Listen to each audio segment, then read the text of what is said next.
Praise the Lord. For Jesus Ministries சார்பாக இம்மாதத்தின் வாக்குத்தத்தத்தோடு உங்களை சந்திக்க கர்த்தர் தந்த இந்த நல்ல தருணத்திற்காக நான் முதலாவது ஆண்டவருக்கு நன்றி செலுத்துகிறேன். பிரியமான தெய்வ ஜனமே, வேதத்துல அநேக வாக்குத்தத்தங்களை கர்த்தர் அவருடைய பிள்ளைகளாகிய நமக்கு வைத்திருக்கிறார். இம்மாதம் அந்த வாக்குத்தத்தத்துல பிரதட்சியமாய் நமக்கென்று விசேஷமாய் அவர் தருகிற வாக்குத்தத்தம், ப்ராமிஸ், உடன்படிக்கை, ஒரு அக்ரிமெண்ட் என்னவென்றால் ஏசாயா 60:20 கர்த்தரே உனக்கு நித்திய வெளிச்சமாய் இருப்பார் என்று வாக்கு பண்ணுகிறார். பிரியமான தெய்வ ஜனமே, இந்த நாளில ஒருவேளை நம்முடைய சுத்தி இருக்கிற சூழ்நிலைகள் எல்லாம் இருளா இருக்கா? நம்ம வாழ்க்கையில, நம்ம பிள்ளைகள் வாழ்க்கையில, நம்ம வேலை ஸ்தலத்துல, எதிர்காலத்துல, சரீரத்துல ஏதாவது நம்மளுக்கு பயத்தை கொடுக்கிற ஒரு காரிருள் சூழ்ந்த சூழ்நிலையோடு இந்த மாதத்தை நீங்க ஆரம்பிக்கிறீங்களா? நம்மை பார்த்து ஆண்டவர் சொல்றார், கர்த்தர் உங்களுக்கும் எனக்கும் வெளிச்சமா இருப்பாரோ, அதுவும் நித்தியமான வெளிச்சமா இருப்பாரோ. சொல்லுவோமா?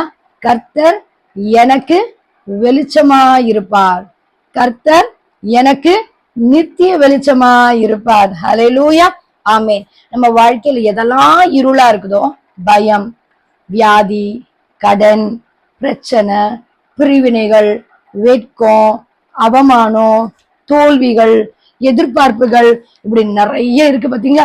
காலையில எழுந்ததுமே ஒரு பயம், அதுதான் இருள். வாழ்க்கையே இருளா இருக்க, எதிர்காலமே இருளா இருக்க, என் பிள்ளைகளுடைய காரியெல்லாம் இப்படி இருக்குது அப்படின்னு ஒரு காரியத்தோட நம்ம காலையில ஏஞ்சிக்கும் போது ஒரு சோர்ந்து போய் பயத்தோட அப்படி நம்ம ஏஞ்சிக்கிறோம்ல, நமக்கு தான் ஆண்டவர் சொல்றாரு, அவர் நமக்கு நித்திய வெளிச்சமா இருப்பாராம். எந்த மனுஷனும் உங்களுக்கும் எனக்கும் நித்திய வெளிச்சமா இருக்க முடியாது. ஏன்னா வேதம் சொல்லுது, கர்த்தர் அவர் நீதியின் சூரியனாங்க. அந்த சூரியன் என்ன பண்ணுதான், நம்மை மாறி இருக்கிற சந்திரன், நிலவுகளுக்கெல்லாம் அந்த வெளிச்சத்தை வாங்கி நம்ம பிரகாசிக்க செய்ய முடியுமா? அப்ப இந்த நாள்ல கூட நம்மளால சுயமாய் வெளிச்சத்தை என்ன பண்ண முடியாது. we can't give light. நம்மளால தனியா சுயமாய் நம்மளால எந்த வெளிச்சத்தையும் நம்மளால மத்தவங்களுக்கும் கொடுக்க முடியாது, நம்மளும் வெளிச்சமா இருக்க முடியாது. அப்ப அந்த கர்த்தரை நோக்கி பார்க்கும்போது, மோசே கர்த்தர் சமூகத்துல அமர்ந்திருந்து வரும்போது பாத்தீங்கன்னா அவனுடைய முகம் பிரகாசமா இருந்துதான். ஜனங்கள் பார்க்க முடியாத அளவுக்கு முக்காடு போட்டு கொண்டாங்களாம். அப்ப இன்னைக்கு கூட நம்ம கூட ஆண்டவரை நோக்கி பார்க்கும்போது கர்த்தர் நமக்கு நித்திய வெளிச்சமா இருப்பார். அவர் நிமித்தமாக நம்மளும் எப்படி இருப்போமா? வெளிச்சமா இருப்போம்.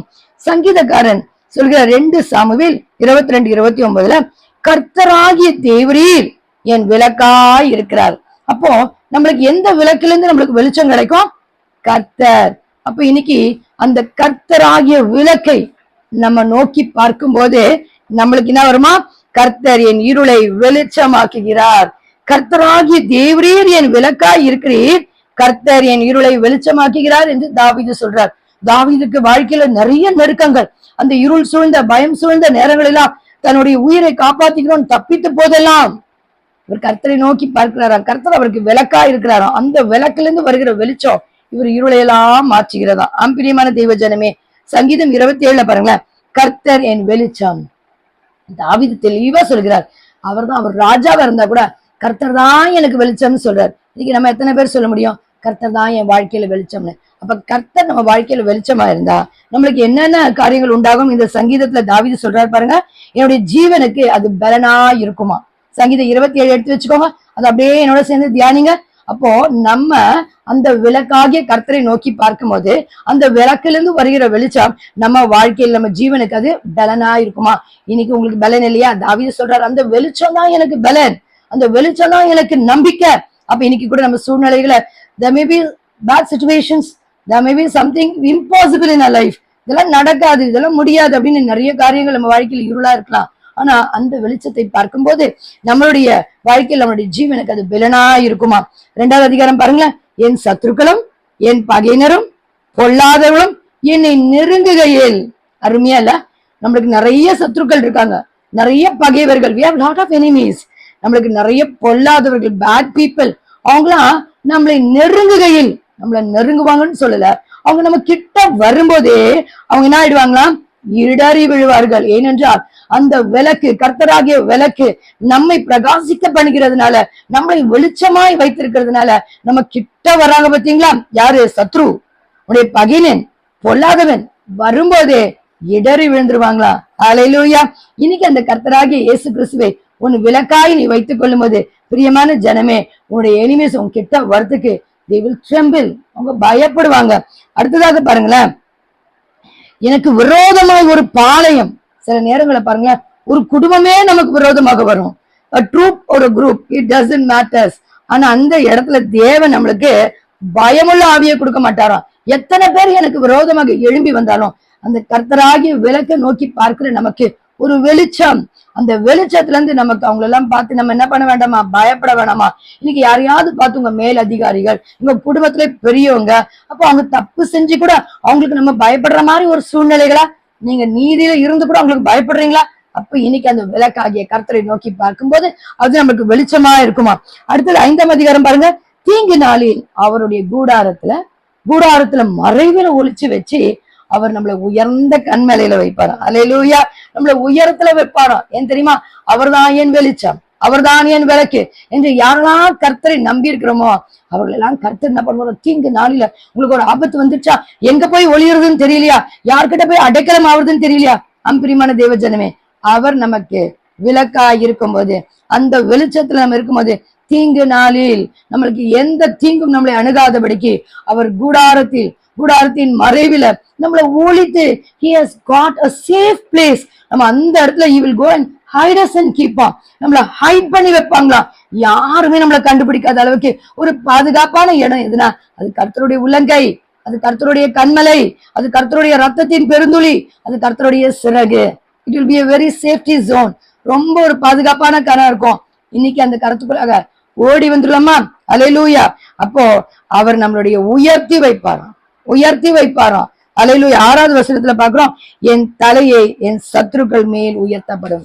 You will be lifted before your enemies. உன் சத்துருக்களுக்கு முன்பாக உன் தலையை கர்த்தர் உயர்த்தி வைப்பாராம். எப்போ? நீ அந்த கர்த்தராகி இயேசு கிறிஸ்துவை உன் விளக்காய் வைக்கும் போது, அந்த விளக்குல இருந்து ஒரு வெளிச்சத்தின் மூலமாக ஆண்டவர் அனைவருக்கு முன்பாக, இன்னைக்கு யாருக்கு பயந்து கொண்டு நீங்க இந்த செய்தியை கேட்டுட்டு அவங்க முன்பாக கர்த்தர் நம்ம தோள்களை உயர்த்துவார். நான் கூப்பிடுவேன், என் சத்தத்தை கேட்டு மறு உத்தரவு கொடுப்பார். ரொம்ப நாள கூப்பிடுற ஆண்டவர், கேக்குறீங்களா? கேட்காதது போல இருக்கிறீங்களா? why you are not answering my prayers? why you are not answering my supplications? why my prayers are not answered yet? இன்னும் பதில் வரலையே. ஆண்டவரை வெளிச்சமாய் வைங்க, ஆண்டவரை விளக்காய் வைங்க. அப்ப நீங்க கூப்பிடுங்க, அவர் மறு உத்தரவு கொடுப்பார். அல்லேலூயா. even if your father and mother forsake you. 10வதுல பாருங்க, உன் தாயும் உன் தகப்பனும் உன்னை கைவிட்டாலும் உன்னை கைவிடாமல் சேர்த்துக் கொள்கிற தேவன். இன்னைக்கு உங்களை யாரெல்லாம் கைவிட்டுட்டாங்க? கணவர் கைவிட்டாங்களா? மனைவி கைவிட்டாங்களா? பெத்த பிள்ளைங்க கைவிட்டாங்களா? தாய் தகப்பன் கைவிட்டாங்களா? சொந்த பந்தம் கைவிட்டாங்களா?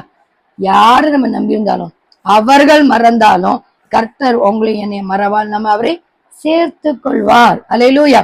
சோ பயப்படாதீங்க. இந்த மாதத்துல அவரே நம்ம நோக்கி பார்க்கும் போது அந்த விளக்கிலிருந்து வர வெளிச்சம் உங்களை என்னைய பிரகாசிக்க செய்யும். கடைசியா பாருங்க, அந்த 12ல என் சத்துருக்கள் இஷ்டத்திற்கு ஒப்பு கூடாமல் காப்பார். அருமையான வாசனம்.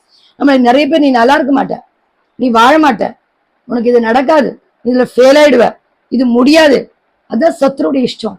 அந்த இஷ்டத்துக்கு உங்களையும் என்ன பண்ண மாட்டார்? ஆண்டவர் ஒப்பு கொடுக்க மாட்டாராம். விசுவாசிக்கிறீங்களா? அப்ப இந்த மாசத்துல கர்த்தரே எனக்கு நித்திய வெளிச்சமாய் இருப்பேன் என்று இந்த வாக்கு தத்தத்தை நாம் ஆம் என்றும் ஆமேன் என்று நம்ம விசுவாசிப்போம். கர்த்தர் உங்களுடைய இருள் எல்லாம் மாற்றுகிற ஒரு நேரம். இருக்கிற இடங்களை அப்படியே கண்களை மூடி ஆண்டவர்கிட்ட நம்ம சொல்வோமா?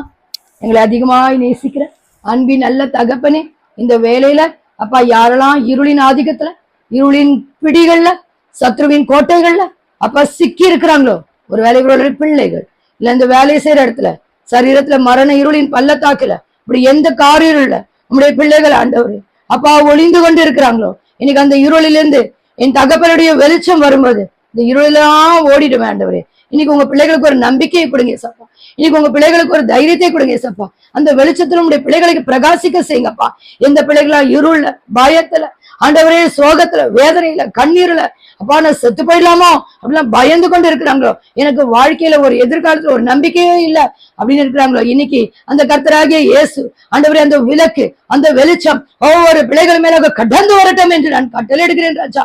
உங்களுடைய அருமையான வெளிச்சத்தினால உங்களுடைய பிள்ளைகளை மூடி மறைத்துக் கொள்ளுங்க. உங்களுடைய பிள்ளைகளை பிரகாசம் அடைய செய்யுங்க.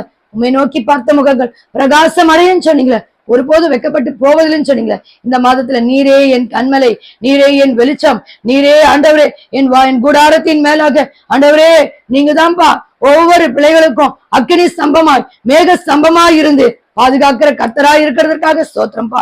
இந்த நாளை எல்லாருடைய இருளை கர்த்தர் நீக்கி, எல்லாருடைய சிறையிருப்பை கர்த்தர் உடைத்து, எல்லாருடைய நுகங்களையும் கர்த்தர் ஆண்டவரை நிர்மலமாக்கி, கர்த்தருடைய வெளிச்சத்திற்குள்ளாக ஒரு எரிந்து பிரகாசிக்கிற ஆண்டவரே ஒரு உயர்ந்த அடைக்கலத்துக்குள்ளாக இந்த பிள்ளைகளை கொண்டு வந்து நிறுத்துங்கப்பா. இந்த நாளில என் கர்த்தர் அவருடைய வெளிச்சம் எங்கள் மேல் ஆண்டவரே அது வீசும் போது, நாங்கள் பிரகாசம் அடையும் போது, நாங்க எங்கெல்லாம் போறோமோ எங்க வெளிச்சம் இருள இருக்கிற பிள்ளைகளை வெளிச்சத்திற்கு கொண்டு வரும்படியாக உதவி செய்வீராகப்பா. இருள இருந்த என்னை வெளிச்சத்திற்கு கொண்டு வந்த அவருடைய புண்ணியங்களை அறிவிக்கிற பிள்ளைகளாக ஒவ்வொருவரும் இந்த நாளில இந்த மாதம் முழுவதும் உம்முடைய வல்லமைகளை, உம்முடைய மகிமைய, உம்முடைய மகத்துவத்தை அப்பா எடுத்து சொல்கிற பிள்ளைகளாக ஒவ்வொரு பிள்ளைகளையும் இருளிலிருந்து உம்முடைய கரத்தை கொடுத்து வெளியே கொண்டு வாங்க இயேசப்பா. அநேக வாலிப பிள்ளைகளாக இருக்கலாம் ஆண்டவரே, அநேகர் கைவிடப்பட்டவங்களாக இருக்கலாம், தனிமையானவர்களாக இருக்கலாம் ஆண்டவரே, வாழ்க்கையில விரக்தியோடு இந்த நாள் இந்த செய்தி கேட்டுக்கொண்டிருக்கலாம். எப்படிப்பட்ட சூழ்நிலைகளா இருந்தாலும் என் கர்த்தருக்கு லேசான காரியமா இருக்கிறதுனால இன்னைக்கு இப்போது என் கர்த்தருடைய அப்பா உதவி செய்கிற கரம் இருள இருக்கிற பிள்ளைகள் மேலாக அப்பா நீங்க தூக்கி எடுக்கும்படியாக உங்களுடைய வல்லமை உள்ள நாமத்தை, உங்களுடைய உயிர் தெழுந்த நாமத்தை சொல்லி அப்பா நான் ஜெபிக்கிறேன். கர்த்தர் அப்படியே செய்யுங்க, பெரிய காரியங்களை செய்யுங்க. இயேசுவின் மூலம் ஜெபிக்கிறோம் நல்ல தகப்பனே, ஆமேன். இந்த நாள்ல கூட கர்த்தர் எல்லாருடைய இருளையும் வெளிச்சமாக்குவார். இந்த மாதத்துல ஒவ்வொரு நாளும் ஒவ்வொரு நிமிஷமும் அதை சொல்லுங்க, அதை பெற்றுக்கொள்ளுங்க, அதுக்கு சாட்சி சொல்லுங்க. கர்த்தர் உங்கள் யாவரையும் ஆசீர்வதிப்பார். God bless you all.